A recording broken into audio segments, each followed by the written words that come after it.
Hey everybody, we're back in the shop on another rainy Saturday. We're going to go over valves a little bit again. Last time when I cut the seats and lapped the valves in, I thought I covered everything, but I got a lot of questions about the valves and cutting the seats and putting the valves in and making sure they're sealing properly.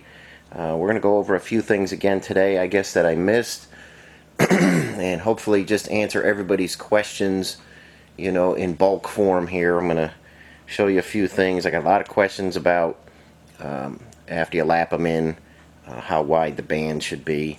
And I'm shooting everything alone today, so I'm hoping everything will be in focus, and I'm hoping you're going to be able to see everything. So let me go over to number 1 valve right now.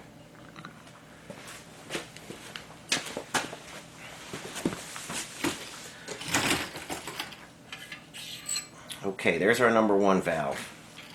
And we've got our lapping mark right there. And I'm going to try and measure that for you.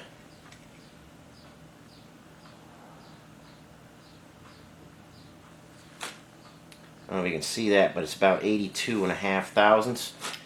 You want that ring to be between a 16th and a 32nd.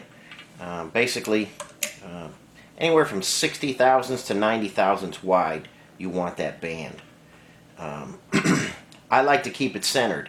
There are some guys that like to keep it up a little higher. I like to keep it centered. I believe that takes the most heat out of the valve when it seats. And now on our seat, we got the 3 angles in there. We got 60 down the bottom, we got a 31 on the top, and we got a 46 right here. The valve is 45, our seat is 46. The early engines, the manuals called out for a 45-degree valve, 45-degree cut. Later on, especially on the F-head, all the F-heads, they wanted a 46-degree cut for an interference fit. Now you don't want that width too wide. I'll try and get in there.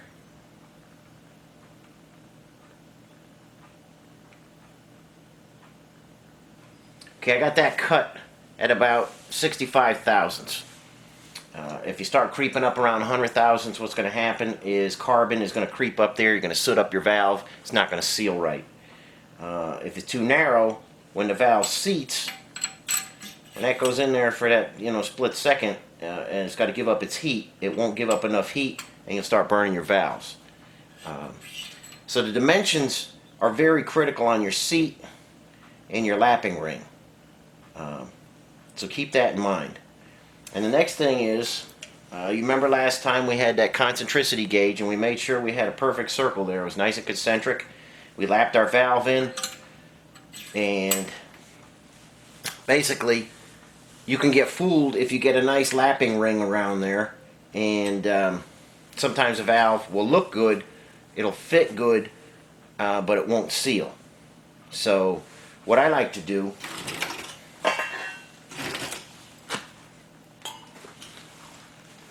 I've got a vacuum pump here. I hope you can see that okay.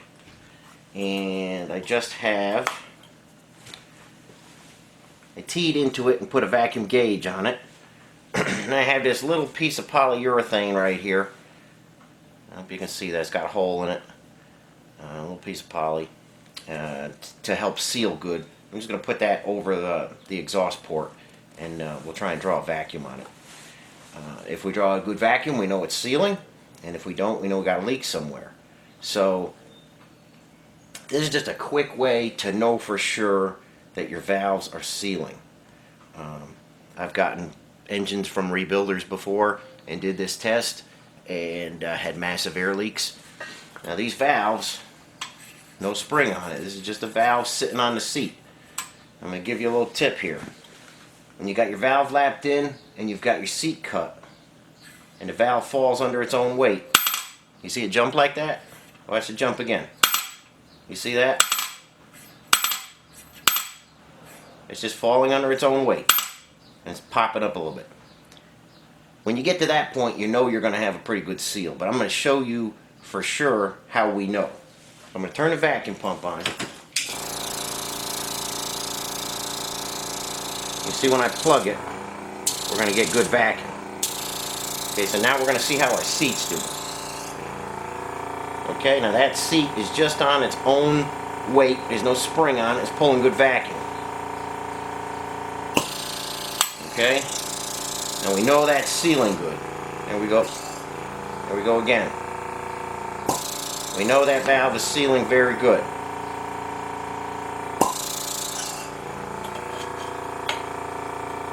Let me just make sure you guys can see that. Let me check the camera. I think you can see that okay. So we know number one is good. And this is basically, no trick photography there. It's basically how you know your valve is sealing. There's other engines, and I quick roughed in that other engine, put the vacuum gauge on it, it's not pulling good vacuum. I've got to fine tune it. It takes time to fine tune these valves and get them sealing right. There we go again. See that jumping? Okay, we know that's sealing good. And that's just doing from a lot of valves. You get the feel of it after a while. So we're going to go down the line. I had a little trouble with number 4. It wasn't pulling as good a vacuum as the other ones because I had some pitting on the block and this area wasn't sealing good. If you have pitting on your block and you're going to try and do this, take a little Vaseline or a little grease, put it around there, smack it up against the block, it'll seal if you got pitting on your block where the exhaust manifold was. I had a little trouble with number 4, but it worked out okay. So you don't want to get a false reading by leaking out around the polyurethane there.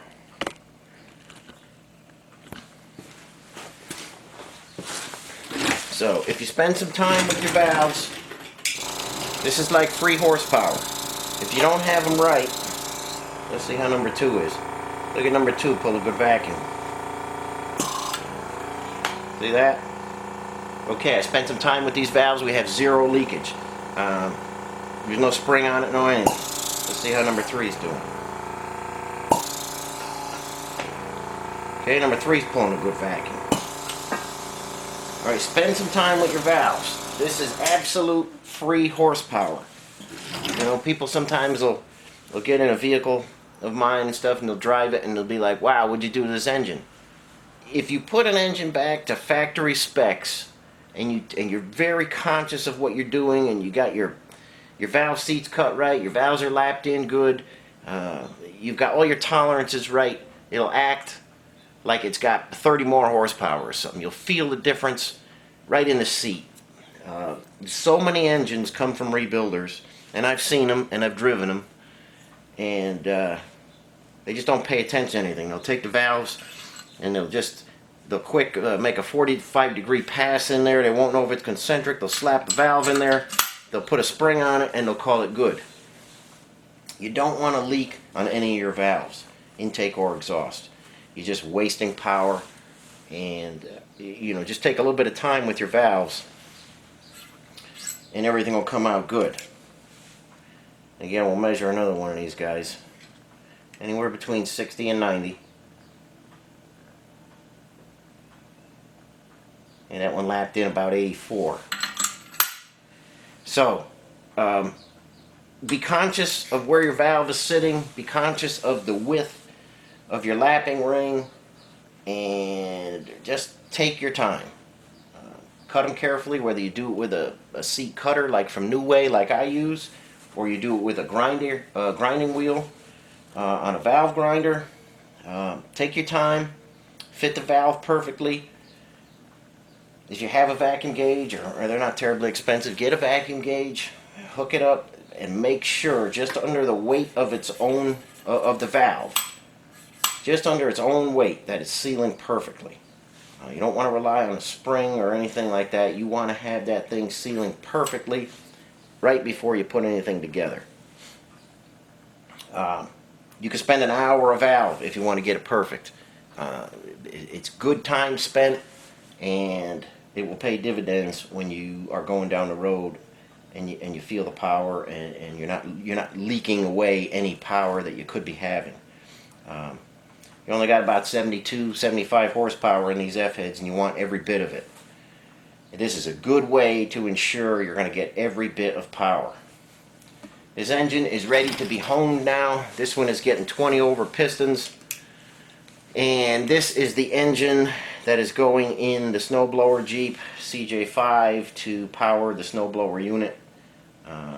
We talked about that a while ago. This one is going into the CJ5, and it will be mounted in the back in its own cabinet and stuff. I'll hook a clutch to it, a Rockford clutch, and this is going to be the power plant for that particular unit. So I hope I covered everything on the valves that I missed last time.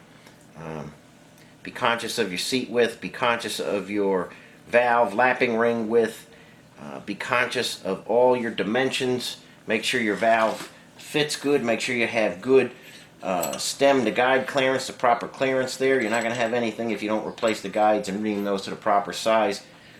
You could get horrible leakage through the guide. You don't want that. We've got new guides. We've reamed them to the proper size.